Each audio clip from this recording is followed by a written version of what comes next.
Kelly was sick. Yeah. So. And that's the thing, like we have modern medicine today, but they Yes. lost so many kids to things that are, now totally treatable or we have vaccines for.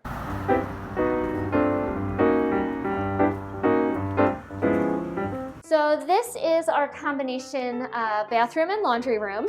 It's missing several things that we would think should be part of a bathroom today. So if you needed to use the toilet, you could head out to the outhouse back in the garden. And if you wanted to take a bath, you had to fill up this big wooden tub. And that involved taking a bucket. You would go out, fetch water from your cistern, bring in, heat it on the stove, pour it in here, and you would have to repeat that a bunch of times until you had enough water for a bath.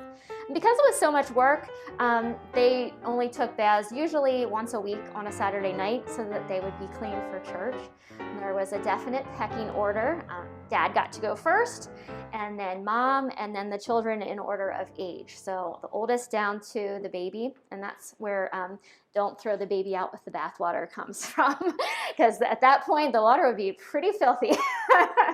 And they would use this same tub then for doing laundry by hand. And that, again, was a pretty involved, back-breaking procedure for the women.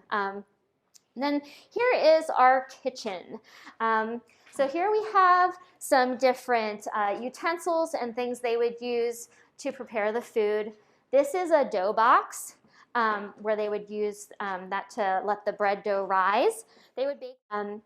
So bread was a staple of their diet, and they also would have a large garden out in the back where they grew vegetables, some fruit trees, and here you have a drying rack so they could dry some of that fruit and save it for the winter months. And nut trees as well. We know that Mr. Mueller had nut trees that he kind of grew as a cash crop to supplement his income. Also out in the back, there would be a cow. They needed some milk for their children. They would have some chickens for eggs, and possibly a pig or a sheep. All of these houses that are along Main Street run back to a creek, which I'll show you on a map in another room. But they did have a source of water then that wasn't too far away. And then this is where the original fireplace would have been. It would have been a hearth like you're used to seeing in colonial houses. But Lidditz had a number of large fires, and there was one in 1838 that burnt down 6 houses on Main Street and damaged a lot of other buildings. And by that time, this style of stove, the 10-plate stove, had been invented. And so they made some rules and regulations in town to have something that was considered a little safer to try and avoid fire.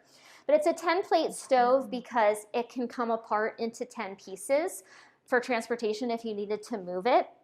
And one of the kids' jobs would be to go fetch firewood that they could put in the bottom there. And then on top you have your stove, so there's a coffee kettle. They did drink coffee. Some irons on top that you would use to iron your clothes, and then you use your oven for baking bread. Here are some cookie cutters. So they did bake cookies. Moravian sugar cake is also a pretty well-known sweet treat that they would have made.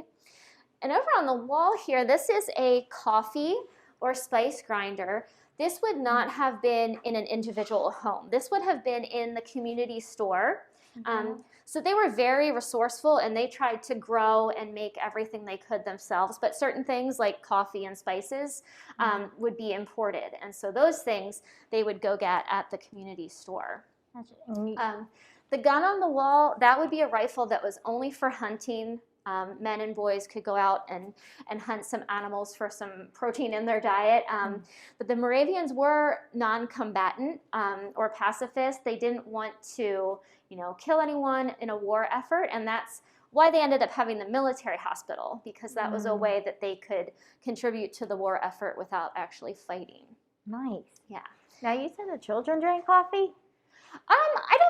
I don't know if the children did. They may have, but I know the adults did, and even they have a love feast at the Moravian Church, and they'll serve, coffee and buns. So I think the kids get chocolate milk now. So yeah, but I don't know about back in the day. They didn't probably have chocolate milk. So. You're right. So that's what I was like thinking. I thought that's what you said. Sorry, with the mask and everything. I know this is not historically accurate part of the costume, but I know, but they're a pain because I can't hear at times. Like talking through it, it's hard because it sounds like something that you said.